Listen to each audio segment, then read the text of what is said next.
Following the landmark ruling in abortion in Northern Ireland this week, we ask, will it force change in the Republic? On the panel this evening, Aidan O'Riordan, Minister of State for Equality, New Communities, Culture and National Drugs Strategy, Cora Sherlock, Vice Chair of the Pro-Life Campaign, Renew Senator Paul Bradford and Arlette Lyons, representative for Termination for Medical Reasons campaign. Mary-Louise O'Donnell and Ona Morrico will join us later for our preview of the papers. If you'd like to comment on the programme, you can text us at 53131, but place the word tonight before your comment. Send us a tweet at #VinB or email us at tonight@tv3.ie. Just to remind you that Vincent will be in the Limerick Strand Hotel for the Limerick City Constituency People's Debate on Monday next. We ask people to come along at 7 p.m. No ticket is required.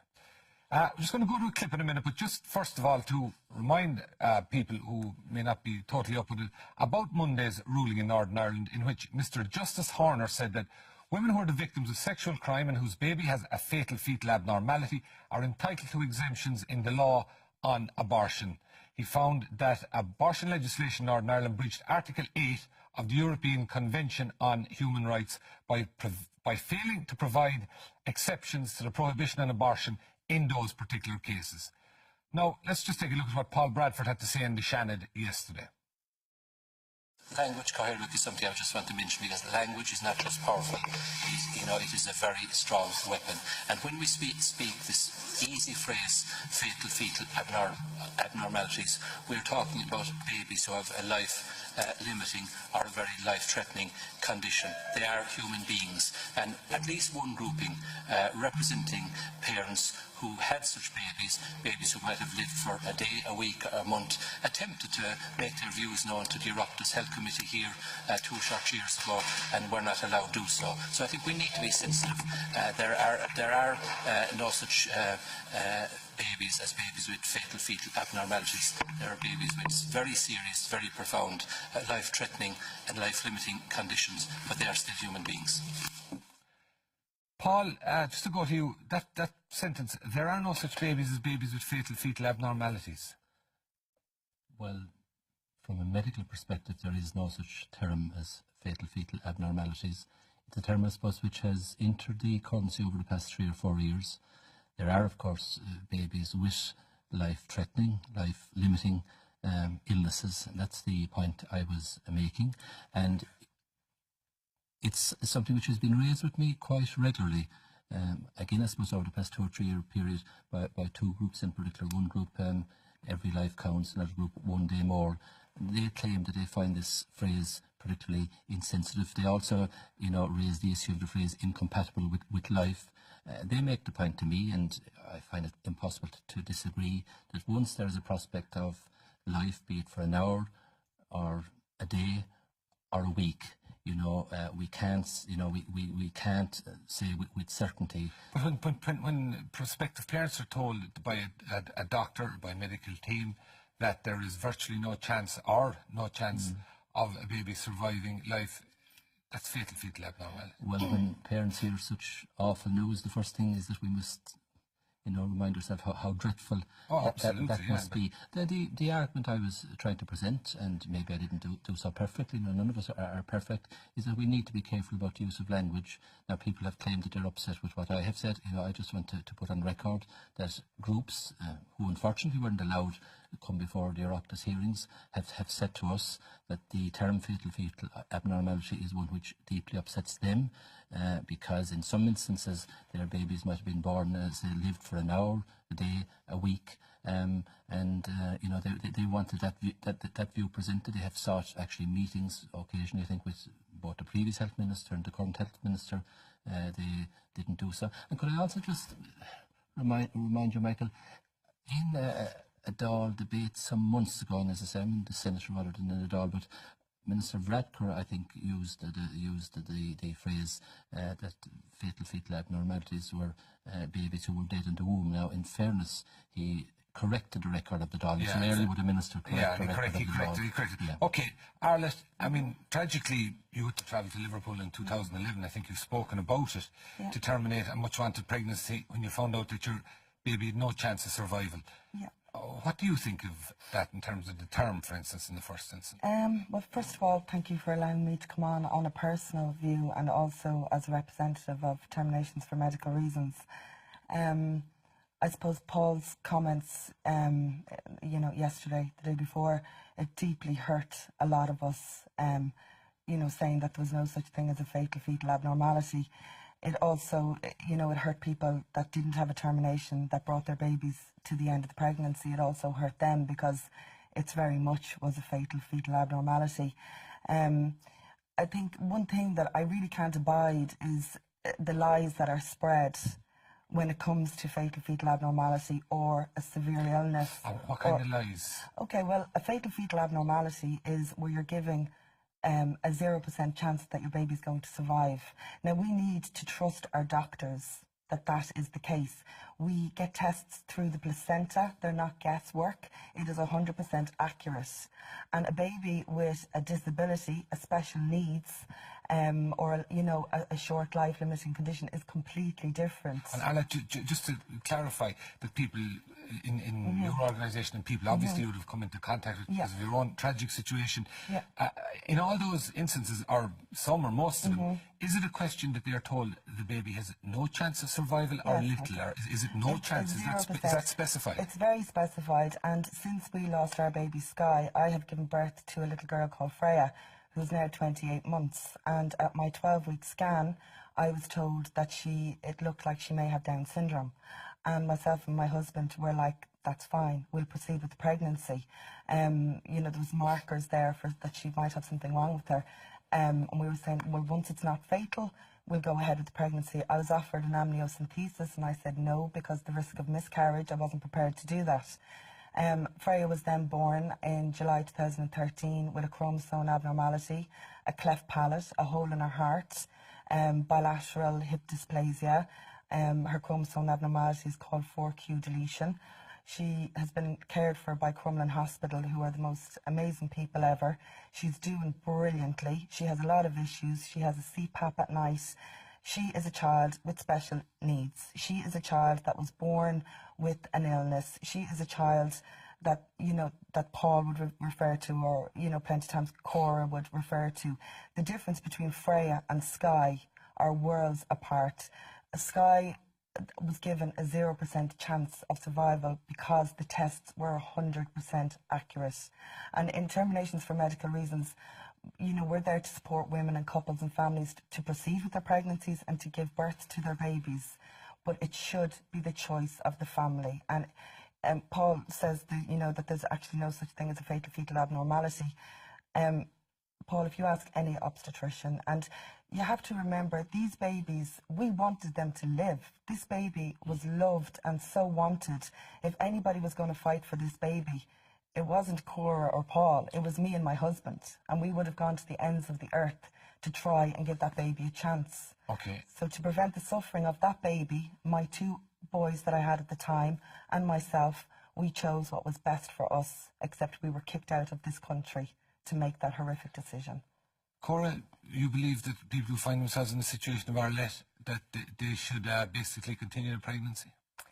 Well, I think, Mick, the first thing that I want to say, because I haven't met Arlette before, I have said it to her on Twitter, is that I am very sorry for your loss, Arlette, and the loss of her baby. And I know that that's a terrible tragedy for families to go through. I want to talk, though, just about one family that I know of, and that is the McBreen family. They were told when Mrs. McBreen was pregnant that their baby had a fatal fetal abnormality. They were told 100% there is no chance that your baby will survive. They were put under such pressure to consider their options. From whom? Pressure from their doctors, that they eventually stopped going to their hospital. Because they just couldn't cope with the pressure. It was so traumatic. They were getting no support. They were told 100% your baby will not survive. She has a fatal fetal abnormality. There is no hope for your child. Grace McGreen recently celebrated her first birthday. She's learning to swim. She is deeply loved by her family, and she's a member of she's a citizen in Ireland today, despite what the doctors said about her before she was born. On the basis, and that's a heartwarming story, but on the basis that certainly it would appear to be statistically very much exception rather than rule. On that basis, should those people who have faced that horrendous situation not have the choice in terms of the best way to proceed as to whether or not, if they're told that they should have the choice to have a termination in their own country rather than having to travel? You see, you're saying, Mick, that it's a statistic rather than the rule, but in fact we're not hearing enough from the families who have experienced the what the McGreens so went through. You're disputing the general perception that the vast majority of those cases, unfortunately, there is no life well, to be what had. I'm saying is that I think it's unfortunate that there isn't a family who've been through that experience sitting on this panel this evening to give you their personal Absolutely, experience. I've heard the stories before, and it is welcome. What I would say, and it's to go back to what you were talking about at the beginning, is that we need to talk about sensitivity in this whole area for everybody. And I know that that's what we all want. I mean, the Belfast ruling was a very chilling ruling for many people, and the judge in that talked about how the baby, there was no life to protect. That's what he described. And I think we can all agree that we don't want anyone to talk that way about an unborn baby. Let me just tell you what one Oireachtas member is on record as saying. This is how he described babies who he said had fatal fetal abnormalities. And this is what he said: simply a piece of flesh with no sensation, no capacity for sensation or any form of feeling. Yeah, there is extreme language. Hold on, excuse me. There's extreme language on all sides, and that is not typical of anybody on any side. That's extreme language on one side. Well, that's an Oireachtas member. Well, grand, but that's on one side. But the gist of it seems to be that all of the opinion polls that have been taken suggest that the majority of people want a scenario whereby abortion is available to people in the very unfortunate situation of fetal abnormalities, and perhaps in other scenarios. Are you saying that the people should not be given the option of voting for that by a repeal of the Constitution? What I'm saying is, as I said before, many of these cases are misdiagnosed.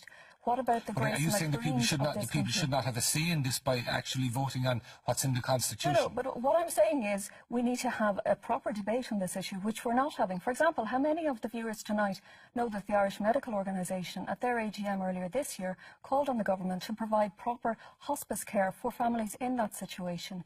And that means families who are told that their baby is unlikely to survive for very long, or maybe, only for a few minutes, or whatever length of time their baby will have, they are not given the proper hospice care in this country. But let me just finish. But it's very simple. Should the people have a say in it or not by examining the 8th Amendment? Are the people entitled in today's world, 32, 33 years after it was put in, and let's face it, an awful lot of things that should the people have a say? And if they so decide that it should remain the way it is, well then, so people, at least the people today will have a choice. Are you against examining the amendment on that basis? The pro-life campaign is not, and has never been against referenda. Hang on, let me finish. What we are against is a one-sided debate, which is what we're having at the moment. Because, like I say, I don't hear the politicians who are talking about this issue ever mentioning the fact that the Irish Medical Organisation has called for that specific support to be put in place. They completely ignore it. And the other thing is that we're not hearing from all of the families. For example, many families come back from England having had an abortion in those circumstances, and only then they discover that there is hospice care in this country. And that is a scandal. It's something that should not happen. Can I just say something, just in reply to Cora, with this misdiagnosis? If there was a misdiagnosis where a doctor has told a couple, and it is a lovely story that that child is doing well, 100% your baby is going to die, and that baby is now 1 and learning to swim. That is a medical mispractice. Those doctors should be brought to court over that. We have rules and regulations for that. And you'd have to wonder, did that mother get a proper diagnosis, as in, was it just a scan? And a scan was said, oh, maybe you're, like, when you get a placenta, a CVS or an amnio, it's sent over to London. It is then scientifically, there's no going back, like, you can't say, the baby has half of a Patau syndrome or half of an Edwards. So if those people were told the baby was 100% going to die, in that case, that's a medical mispractice. Right. And but having gone through through it, if they follow their doctor's advice and have an abortion. That's my obstetrician never once persuaded me or swayed me to travel to Liverpool to have a termination, ever. They said they would support me no matter what, either way. The logic core of what you're saying is basically doctors are not to be believed. And No, that's not what I'm saying, Mick. What I'm saying is that there is a human being alive in this country, a member of a loving family, looking forward to Christmas tonight, who doctors had said, a misdiagnosis. Had said would not survive, and her parents should have an abortion. That's the reality. Okay, Ian, the pro-life campaign, I think it's fair to say, don't really want the 8th Amendment revisited, but you're at the other extreme in that a lot of people in the Labour Party are so-called pro-choice, and they want far more than specific situations in which abortion should be permitted. Well, I don't think the Constitution is the place for this argument, and what the court case in Belfast has maybe done is to put our own situation into focus. And effectively what we have in the Constitution is a provision which I believe was a massive mistake 30 or so years ago. The Labour Party at that point campaigned against it. And what we were saying is that if we were returned to government, that we will have a referendum not to amend the Age Amendment, but to repeal it. How would you replace it with? Well, I believe that fundamentally, I think Paul's right in one thing, that language is important in this debate. So let's talk about what we're actually effectively talking about here. Every situation where a termination may be deemed necessary or may be considered is a tragedy. Every single one. So if somebody, for example, has been, a situation of fetal abnormality, or has been raped, or is a victim of incest, or whose life is in danger, or whose health is in danger. Currently in this country, despite what happened with Savita Halpanavar, currently in this country, medical professionals say to me and say to others that every day in this country, doctors will look at a woman whose health is at risk because of their pregnancy and have to wait until the moment until their life is at risk, until they can make an intervention. But you want to go much further than that, and you can understand why people would say that it's a Trojan horse. With some people, that they want to go much further than that and have abortion available on request. What we're saying is, the first thing we have to do is to repeal the Age Amendment. When that is done, what we have presented is legislation that would replace that, because I think this is a place for the Parliament to step up and the elected representatives of the people to formulate legislation that would deal with the situation. And our view is that in terms of life of the woman, the health of the woman, the mental health of the woman, which would also encompass areas such as rape and incest and fetal abnormality, that in those limited circumstances, it is absolutely humane to put the woman first. Now, the difficulty with the Age Amendment is that the woman doesn't come first, and we want to have legislation that puts the woman first. Right. And given that, and I understand people watching this programme have many, questions and reservations you would have, Leon, is that if that is brought in, then that there is a constituency that the opinion polls would suggest is roughly the same size as the pro-life movement, about 20% or so, who want a situation whereby the woman has complete choice and it's effectively a full pro-choice regime. And you can understand that people in the middle, some of them, will fear that if you go down the road as far as you're suggesting, that this is just a stepping stone towards a similar scenario that exists in the UK. That's also always made about every change that's ever made in any piece of legislation. But you would be in favour of that type of No, I wouldn't necessarily. No, right. I wouldn't actually, because I come from a background which completely understands the pro-life argument. I used to have a very pro-life outlook on this issue myself, until I became more aware of the issue and began to talk to people who've gone through situations like Arlette has gone through. And then I find myself completely incapable of judging a woman for making a determination in her own life that the pregnancy that she now has to deal with is risking her health or her mental health or another situation that she's very distressed about. Let's talk about the situation that brought us to the Protection of Life During Pregnancy Bill, which Cora felt very, very strongly against and Paul left Fine Gael over. That was a situation which was centred around the case of a teenage suicidal rape victim. Now, Cora and Paul would still say we've moved on from that. It's not, because this is the essential argument. do we still fundamentally believe that somebody who's a teenage suicidal rape victim has a choice, or that in every single circumstance, always, that child should have to go through that pregnancy? That is still Cora's position and still Paul's position. Just another issue. You mentioned language. Yeah. The phrase abortion on demand, that is a loaded term.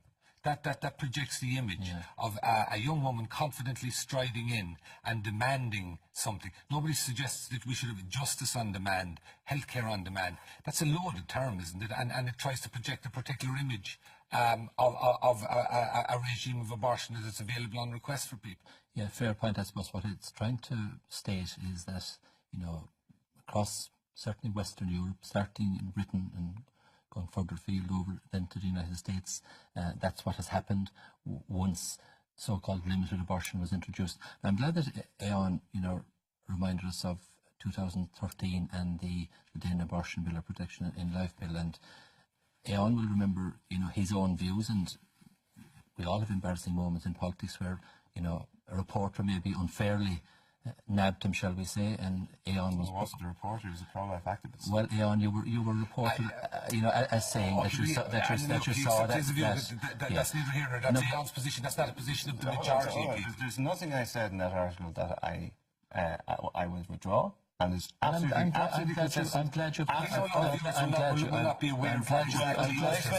We'll explain it briefly, very briefly. A pro-life activist came into my office, pretended that they had a friend who was in distress, pretended that that friend had been to England to have an abortion, wanted to know what the Labour Party were doing in terms of this area. I assumed, actually, because when people come to your office and say, my friend, you have to instinctively assume that this is the person you're dealing with. It was a pro-life activist who decided to record the entire conversation. And in my effort to try and console this person, this individual from the a pro-life campaigner, decided to go and give it to a Sunday newspaper. Nothing I said to that person I would withdraw. Right. I absolutely, because everything that says that person's on the cover. One thing, first of all, Arlette, one thing that strikes me, people who've been through the tragic situation you have and those you're in contact with, is it very discomforting to hear this issue being debated constantly and moving, it would seem, at a snail's pace towards change? Yeah, you know, the likes of the three guys here on the panel, this is their job. This is not my job. I'm a mum. I have a regular job. To relive and rehash my personal tragedy constantly it's a horrible thing to have to go through.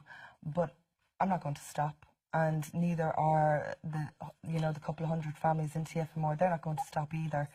So okay, it's just I can imagine that it's for a lot of people out there who've been through it. It can't be easy to be listening. Sorry, Cora. Tomorrow somebody will be going through this. Next week somebody will be going through this. And whilst my own personal story is, you know, it's sad and it's horrible what happened to me, there are layers upon layers of even worse tragedy when it comes to this. Mick, I mean, I want to say again that there are so many people around this country this evening who are, you know, looking after and loving children who they were told would not survive, and that's a very important thing we need to be told that. I want to make one point about what Eoin has just said. The important thing about that report in the Sunday Independent, I think, was the fact that Eoin said at the time, I wouldn't say it on the radio if somebody asked me, is this legislation based on the X case going to lead to abortion on demand? Somebody went in undercover to the pro-life, they'd hear stuff that, I mean, that's neither here nor there. The majority of people don't come from either of your positions. No, but I have a political point to make here, which is very important, Mick, actually. The whole purpose of that time was where the Labour Party was consoling Fine Gael TDs that this was all they wanted, restrictive abortion. And then we find out that Eoin is saying one thing on the radio, and then when he's in a closed meeting with somebody who he thinks wants abortion on demand, he says, I wouldn't say it on the radio, but I'm telling you, once we get this, it's a starting point, and we'll eventually get the rest over time. Can I be clear on one thing to ask you? Can I be clear on one thing?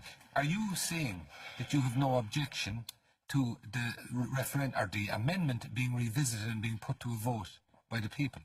No, what I'm saying is that, and what I've consistently said... Do you have an objection to that? Yes, I have, and this is why. Because the Eighth Amendment... already over the course of the show. No, I haven't. I've never changed my position. Please let me state my position. I haven't.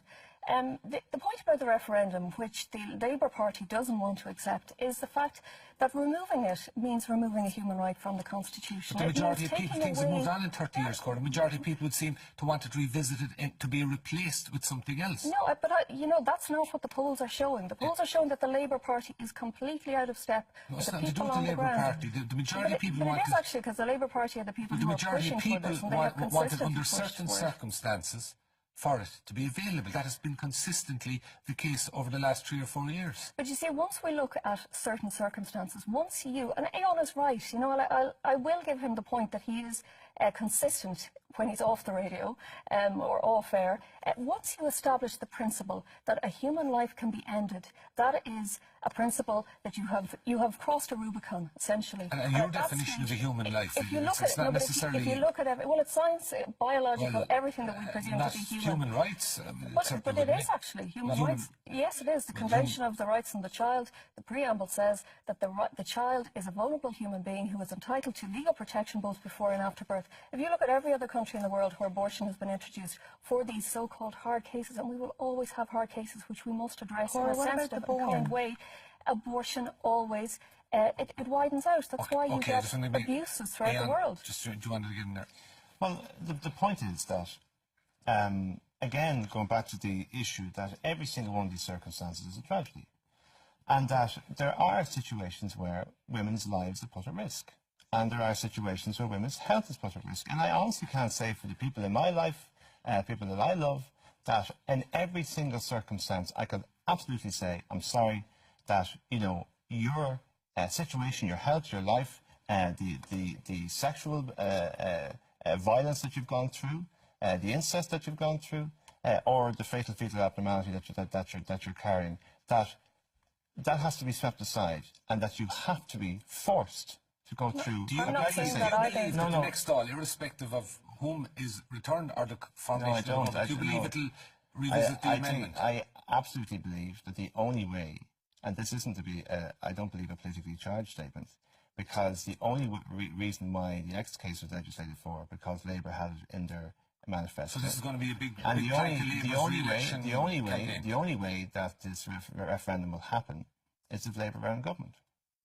Well, there's other things that Labour should probably be doing. Yeah, I think Aon is honest. I mean, it is a central plank of the Labour Party policy. The bill, I think, was published, was it last week or the week before? It is basically a replica of what happened in Britain many years ago. So, Aon, it's introducing abortion on a very liberal... Have you read it? Paul, quickly. I read your press release. So you didn't read the bill? I didn't read the bill in its so entirety. I know what the Labour Party wants. I know what you want. You're saying you read the bill, but you didn't read the bill. I read enough to suggest... What time limits do you support, Aon? You didn't want a referendum but previously you said you read the bill. I'm completely confused. Excuse me, with time pressures... Ask Aon what time limits the Labour Party supports. That's really important. This debate is going to go on and on. I'm afraid we've time limits on it now. Arlette, Paul, Cora and Aon, thank you all very much.